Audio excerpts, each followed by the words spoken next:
And what did the judge rule after 2.5 weeks of trial? He said it didn't matter how Monsanto's genetic altered canola got into my field. And then he went on and specified. He said whether it cross-pollinated or if it blew in by the wind, by birds, bees, animals, or falling off a farmer's truck, a combine, and so on, it didn't matter. The fact that there was some plants there, I violated Monsanto's patent, even though I didn't want it in my field. Number 2, which is the most important one, I think, he ruled any farmer that has a regular conventional plant, it doesn't matter what kind of plant, if it's a tree, if it's a seed, and it gets cross-pollinated with Monsanto's gene against your wishes and destroys your property, my plant becomes Monsanto's property. Now stop and think what that means to farmers all over the world, farmers, gardeners, anything to do with a life-giving form. The third issue he ruled, the fact that I never used Monsanto's patent, which means I never used Monsanto's Roundup Ready herbicide or glyphosate on my crop, he ruled that's immaterial. He said the fact was that there were some plants there. So that shows you the power of patent law over farmers' rights. If you go and look at a canola field that's 1/2 GMO, 1/2 regular canola, you will not be able to tell the difference between the two. They grow the same, they act the same. The only way you'll be able to discover it's there is if you go spray Roundup. Well, what you killed is your own, and what survived belongs to Monsanto now as a result of this case.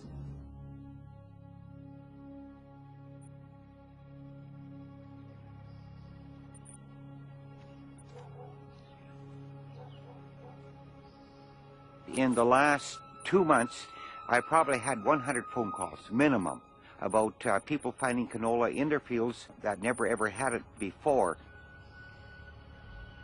And I think it would be safe to say that it would be very difficult to find one field in Western Canada that would not now be contaminated to some degree with Monsanto's GMO canola.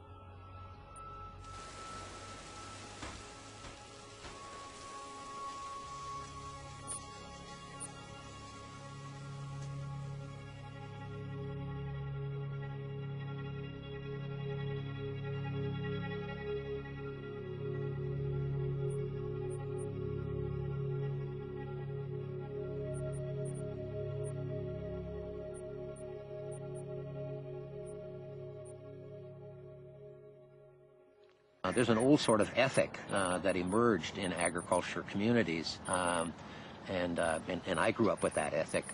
And the basic ethic was that if I decided to bring an agricultural enterprise into my neighborhood that was potentially damaging to my neighbors, for example, if I decide to raise cattle, and those cattle are potentially very damaging to my neighbor's crops, it's my responsibility to fence the cattle in. It's not my neighbor's responsibility to fence them out to prevent damage to his crops.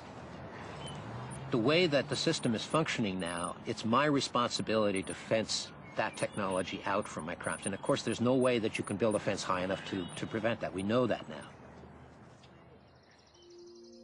Todas las especies han desarrollado mecanismos a lo largo de millones de años para proteger sus células de la invasión de ADN ajeno. Los ingenieros genéticos tienen que romper la integridad de esas barreras para insertar una nueva característica genética en una planta o animal. Cuando se inició la ingeniería genética hace 30 años, se creía que cada gen expresaba un solo carácter físico y que el ADN transgénico sería estable aun cuando cruzara barreras entre especies.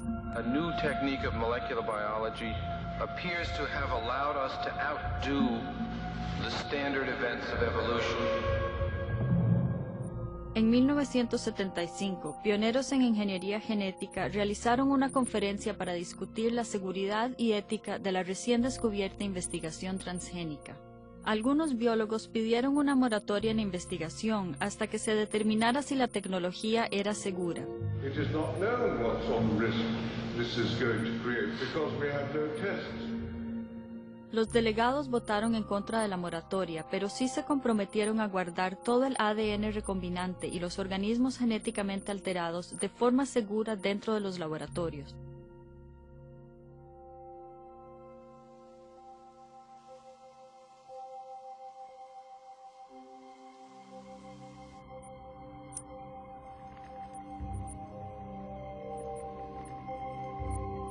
Actualmente, tanto la biotecnología agrícola como la médica usan la ingeniería genética. La biotecnología médica ha creado muchos productos que salvan vidas.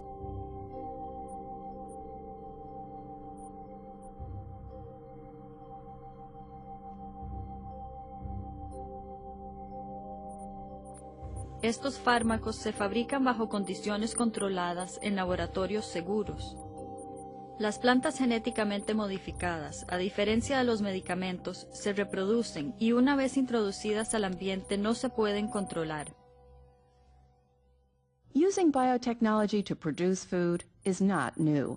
For nearly 6,000 years, people have used yeast, a living organism, to make bread rise. And we've used biotech for almost as long to ferment beer and wine. So there's really nothing new here. But that is completely wrong. Genetic engineering is really a radical revolution in food production. It's really a cell invasion technology. You know, people have heard they're taking a flounder gene and putting it in tomato so the tomato can last in cold temperatures. But people don't ask, how does that flounder gene get in that tomato? How does it get in there? And what really happens is, the only way you can do it is to invade the cell of the tomato and deposit the flounder gene. Well, what's good at invading cells? Bacteria and viruses.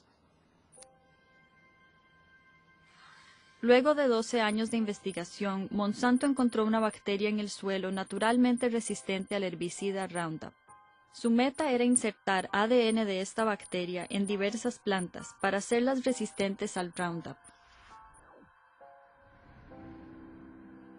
Cortaron una secuencia de ADN resistente al Roundup. Pero esta secuencia de ADN por sí sola no tiene ningún efecto en una planta de maíz. El paso siguiente es el uso de la bacteria E. coli.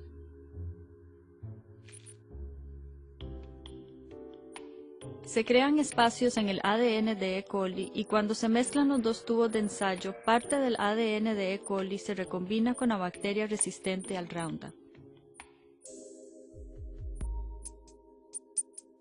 Luego, los técnicos pasan de contrabando el ADN recombinado a las células de maíz que quieren modificar. Las células rechazan el ADN ajeno, así que se ha desarrollado un método que usa una bacteria del suelo que genera tumores en las plantas. Esta bacteria transporta el ADN modificado hasta el núcleo de la célula de la planta. Hay otros dos métodos para que el ADN modificado cruce la membrana celular.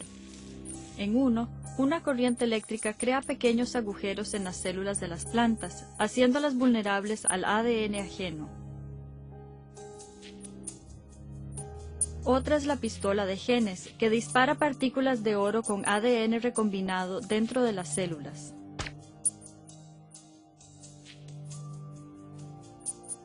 Cada uno de estos tres métodos requiere de un gen promotor que active las características deseadas.